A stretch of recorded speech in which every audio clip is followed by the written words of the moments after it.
ನೋಡ್ರಿ, ಬದುಕಿದ್ರೆ ಜೀವನದಲ್ಲಿ ಇವ್ರ ರೀತಿ ಬದುಕಬೇಕು. ಪ್ರತಿ ದಿನ ನಾವು ಇಂಥವ್ರ ಮುಖ ನೋಡಬೇಕು, ಇಂಥವ್ರನ್ನ ನೆನೆಸ್ಕೊಳ್ಬೇಕು. ಅಟ್ಲೀಸ್ಟ್ ನಮ್ಮ ಮನಸ್ಥಿತಿಗಳು ಬದಲಾಗ್ತಾ ಹೋಗುತ್ತೆ. ಯಾರ ಬಗ್ಗೆ ಮಾತನಾಡ್ತಿದ್ದೀನಿ ಅಂದ್ರೆ 114 ವರ್ಷ ತಿಮ್ಮಕ್ಕ ಅವ್ರಿಗಾಗಿತ್ತು. ಪದ್ಮಶ್ರೀ ಪುರಸ್ಕೃತೆ ಸಾಲು ಮರದ ತಿಮ್ಮಕ್ಕ 114 ವರ್ಷ ವಯಸ್ಸಾಗಿತ್ತು. ಅವರು ವಿಧಿವಶರಾಗಿದ್ರು. ರವೀಂದ್ರ ಕಲಾಕ್ಷೇತ್ರದಲ್ಲಿ ಅಂತಿಮ ದರ್ಶನಕ್ಕೆ ವ್ಯವಸ್ಥೆಯನ್ನ ಮಾಡಲಾಗಿದೆ.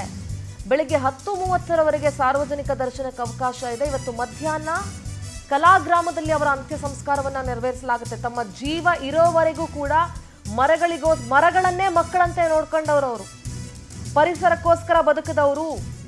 ಬೆಂಗಳೂರಿನ ಜ್ಞಾನ ಭಾರತಿ ಬಳಿ ಇರುವಂತಹ ಕಲಾಗ್ರಾಮದಲ್ಲಿ ಅವರ ಅಂತ್ಯ ಸಂಸ್ಕಾರವನ್ನ ನೆರವೇರಿಸೋದಕ್ಕೆ ಸರ್ಕಾರ ನಿರ್ಧಾರ ಮಾಡಿದೆ.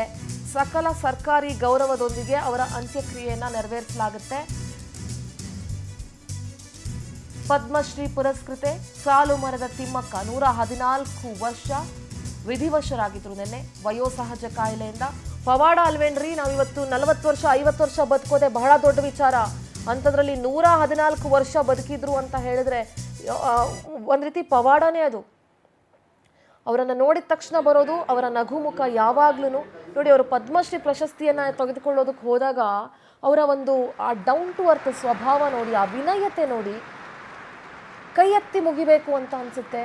ಆ ವಿನಯತೆ ಎಲ್ರಿಗೂ ಬರೋದಕ್ಕೆ ಸಾಧ್ಯನೇ ಇಲ್ಲ. ನಾವು ಎಷ್ಟು ಅಹಂಕಾರ ತೋರಿಸ್ತೀವಿ, ನಾವು ಏನೆಲ್ಲ ಮಾಡ್ತೀವಿ, ಆದರೆ ಆ ಮುಖದ ಕಳೆ ನೋಡಿ. ಮೋದಿ ಅವರು ಕೂಡ ಬಹಳ ಹೆಮ್ಮೆ ಪಟ್ಟು ಚಪ್ಪಾಳೆಯನ್ನು ಹೊಡೆದಿದ್ರು.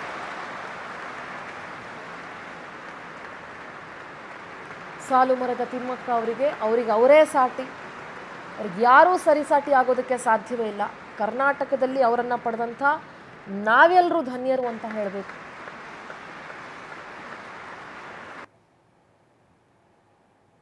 ತಮ್ಮ ಜೀವಮಾನದ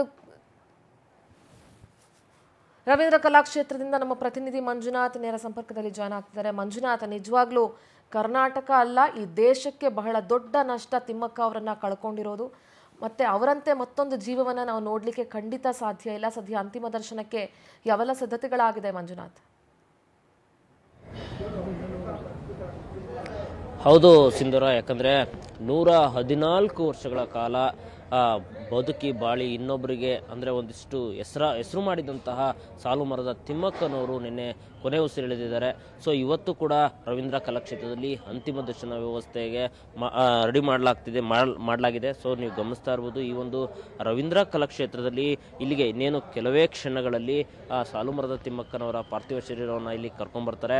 ಸುಮಾರು ಇಲ್ಲಿ 10:30-11 ಗಂಟೆವರೆಗೂ ಕೂಡ ಸಾರ್ವಜನಿಕರಿಗೆ ವ್ಯವಸ್ಥೆಯನ್ನು ಮಾಡ್ಕೊಳ್ಳೋಕ್ಕೂ ಕೂಡ ಇಲ್ಲಿ ವ್ಯವಸ್ಥೆಯನ್ನು ಮಾಡಲಾಗ್ತಿರುವಂಥದ್ದು. ಯಾಕಂದರೆ ನಿನ್ನೆ ಮಧ್ಯಾಹ್ನ ಖಾಸಗಿ ಆಸ್ಪತ್ರೆಯಲ್ಲಿ ಸಾಲು ಮರದ ತಿಮ್ಮಕ್ಕನವರು ಕೊನೆ ಉಸಿರೆಳಿದಂತೆ ಅವ್ರಿಗೆ ಅಂದರೆ ಹುಲಿಕಲ್ಗೆ ಕರ್ಕೊಂಡು ಹೋಗಿದ್ರು. ಅಲ್ಲೂ ಕೂಡ ಅಂತಿಮ ದರ್ಶನಕ್ಕೆ ವ್ಯವಸ್ಥೆ ಹುಲಿಕಲ್ಲು ಜೊತೆಗೆ ಚನ್ನರಾಯಪಟ್ಟಣ ಜೊತೆಗೆ ಹಾಸನ, ಬೇಲೂರು, ಪಳ್ಳೂರು ಸೇರಿದಂತೆ ಸಾಕಷ್ಟು ಜನರು ಆ ಭಾಗದಲ್ಲಿ ಸಾಲು ಮರದ ತಿಮ್ಮಕ್ಕನವ್ರಿಗೆ ಅಭಿಮಾನಿಗಳಾಗಿದ್ದರು. ಸೊ ಹೀಗಾಗಿ ನಿನ್ನೆ ಎಲ್ಲೆಲ್ಲಿ ಜಾಸ್ತಿ ಹೆಚ್ಚು ಅಭಿಮಾನಿಗೆ ಈ ಎಲ್ಲ ಭಾಗದಲ್ಲೂ ಕೂಡ ನಿನ್ನೆ ಅಂತಿಮ ದರ್ಶನಕ್ಕೆ ಹೋಗಿ ವ್ಯವಸ್ಥೆ ಮಾಡಿಕೊಂಡು ಬೆಳಗಿನ ಜಾವ 3:34 ಗಂಟೆ ಅಷ್ಟರೊಳಗೆ 8ನೇ ಮೈಲಿರುವಂತಹ ಮಂಜುನಾಥ್ ನಗರಕ್ಕೆ ಪಾರ್ಥಿವ ಶರೀರ ಬಂದಿದೆ. ಈಗ ಮಂಜುನಾಥ್ ನಗರದಿಂದ ಈಗಾಗಲೇ ಈ ರವೀಂದ್ರ ಕಲಾಕ್ಷೇತ್ರದತ್ತ ಈಗಾಗಲೇ ಪಾರ್ಥಿವ ಶರೀರ ಬರ್ತಿರುವಂಥದ್ದು. ಸೊ ಹೀಗಾಗಿ ಇಲ್ಲಿ ರವೀಂದ್ರ ಕಲಾಕ್ಷೇತ್ರದಲ್ಲಿ ಸಾಕಷ್ಟು ಪರಿಸರ ಪ್ರೇಮಿಗಳಾಗಿರ್ಬೋದು, ಸಾರ್ವಜನಿಕರಾಗಿರ್ಬೋದು, ಸಾಕಷ್ಟು ಗಣ್ಯರು ಕೂಡ ಜೊತೆಗೆ ಸಾಕಷ್ಟು ಜನರು ಇಲ್ಲಿ ಬಂದು ಅಂತಿಮ ದರ್ಶನವನ್ನು ಪಡೀತಾರೆ ಅನ್ನೋ ನಿಟ್ಟಿನಲ್ಲಿ ಈಗಾಗಲೇ ಎಲ್ಲ ರೀತಿಯ ಸಿದ್ಧತೆಯನ್ನು ಮಾಡ್ಕೊಂಡಿರುವಂಥದ್ದು.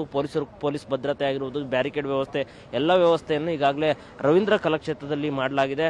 ಸೊ ಇಲ್ಲಿ 10:30ರಿಂದ 11 ಗಂಟೆವರೆಗೂ ಕೂಡ ಇಲ್ಲಿ ಸಾರ್ವಜನಿಕರಿಗೆ ವ್ಯವಸ್ಥೆಯನ್ನು ಮಾಡಲಾಗ್ತಿದೆ. ತದಾದ ನಂತರ ಇಲ್ಲಿಂದ ನೇರವಾಗಿ ಅಂದರೆ ಜ್ಞಾನ ಭಾರತೀಯ ಕಲಾಗ್ರಾಮಕ್ಕೆ ಹೋಗಿ ಅಲ್ಲಿ ಸರ್ಕಾರಿಯ ಸಕಲ ಗೌರವದೊಂದಿಗೆ ಅಂತ್ಯಕ್ರಿಯೆಯನ್ನು ಮಾಡೋದಕ್ಕೆ ಈಗಾಗಲೇ ಎಲ್ಲ ರೀತಿಯ ಸಿದ್ಧತೆಯನ್ನು ಮಾಡಿಕೊಂಡಿರುವಂಥದ್ದು ಸಿಂಧೂರ. ಮಂಜುನಾಥ್, ಈಗ ಕಲಾಗ್ರಾಮದಲ್ಲಿ ಅಂತ್ಯ ಸಂಸ್ಕಾರಕ್ಕೆ ಸಕಲ ಸರ್ಕಾರಿ ಗೌರವಗಳೊಂದಿಗೆ ನೆರವೇರಿಸಲಾಗುತ್ತೆ. ಅಲ್ಲಿ ಏನೆಲ್ಲ ಕಾರ್ಯಗಳು ನಡೆಯುತ್ತೆ ಮತ್ತು ಈಗ ಎಷ್ಟು ಗಂಟೆ? ಈಗ 10:30ರಿಂದ 11:30 ತನಕ ಮಾತ್ರನಾ, ಇಲ್ಲ ಅಂದರೆ ಅಂತಿಮ ದರ್ಶನದ ಸಮಯವನ್ನೇನಾದರೂ ಸ್ವಲ್ಪ ಎಕ್ಸ್ಟೆಂಡ್ ಮಾಡ್ತಾರೆ? ಯಾಕಂದರೆ ಬಹಳಷ್ಟು ಅಭಿಮಾನಿಗಳಿದ್ದಾರೆ, ಬಹಳಷ್ಟು ಜನ ಬಂದು ಅವರ ಪಾರ್ಥಿವ ಶರೀರದ ದರ್ಶನವನ್ನು ಮಾಡೋರಿದ್ದಾರೆ. ಸೊ ಏನು ಹೇಳ್ತೀವಿ ಮಂಜುನಾಥ್? ಸಿಂಧೂರ, ಸದ್ಯ ಈಗ ಮಾಹಿತಿ ಇರೋ ಪ್ರಕಾರ 8 ಗಂಟೆಗೆ ರವೀಂದ್ರ ಕಲಾಕ್ಷೇತ್ರಕ್ಕೆ ಸಾಲುಮರದ ತಿಮ್ಮಕ್ಕನವರ ಪಾರ್ಥಿವ ಶರೀರ ಬರುತ್ತೆ ಅಂತ ಹೇಳ್ತಾರೆ. ಇಲ್ಲಿಂದ 8 ಗಂಟೆಯಿಂದ 9, 10, 11, 3 ಗಂಟೆಗಳ ಕಾಲ ಇಲ್ಲಿ ಸಾರ್ವಜನಿಕರಿಗೆ ಅವಕಾಶ ಮಾಡಿಕೊಡಲಾಗಿದೆ. 11 ಗಂಟೆಯ ನಂತರ ಇಲ್ಲಿಂದ ಜ್ಞಾನಭಾರತಿ ಕ್ಯಾಂಪಸ್ ಇರುವಂತಹ ಕಲಾಗ್ರಾಮಕ್ಕೆ ತಗೊಂಡೋಗುತ್ತೆ. ಅಲ್ಲಿ 1 ಗಂಟೆಗಳ ಕಾಲ ಅಂದರೆ ಹಿಂದೂ ಸಂಪ್ರದಾಯ ವಿಧಿವಿಧಾನಗಳೇನಿದ್ದಾವೆ ಆ ವಿಧಿವಿಧಾನಗಳ ಪ್ರಕಾರ ಅಲ್ಲಿ ಕಾರ್ಯಗಳನ್ನು ಪೂಜೆಗಳನ್ನು ಮುಗಿಸಲಾಗ್ತದೆ. ತದಾದ ನಂತರ 12 ಗಂಟೆಯ ನಂತರ ಸರ್ಕಾರಿ ಗೌರವಗಳೊಂದಿಗೆ ಅಂತ್ಯಕ್ರಿಯೆಯನ್ನು ಮಾಡೋದಕ್ಕೆ ಈಗಾಗಲೇ ಟೈಮ್ ಕೂಡ ಸಮಯವನ್ನ ನಿಗದಿ ಮಾಡಿರುವಂತದ್ದು. ಸಿಂಧೂರ. ಓಕೆ, ಧನ್ಯವಾದ ಮಂಜುನಾಥ್ ನಿಮ್ಮೆಲ್ಲ ಡೀಟೇಲ್ಸ್ಗಾಗಿ. ನೋಡಿ, ಪದ್ಮಶ್ರೀ ಪುರಸ್ಕೃತೆ ಸಾಲುಮರದ ತಿಮ್ಮಕ್ಕ ಅವರು ವಿಧಿವಶರಾಗಿದ್ದಾರೆ. ನಿಜವಾಗ್ಲೂ ಮಕ್ಕಳಿಗೆ ಅಂಥವರ ಬಗ್ಗೆ ತಿಳಿ ಹೇಳಬೇಕು, ಅಂಥವರ ಜೀವನ ಚರಿತ್ರೆ PhD ಮಾಡೋರ್ಗೆ ಅನುಕೂಲ ಆಗಬೇಕು, ಅಂಥವರ ಬದುಕು ನಮ್ಮೆಲ್ಲರ ಬದುಕಿಗೂ ಒಂದು ಮಾರ್ಗದರ್ಶನ ಆಗಬೇಕು ಅಂತ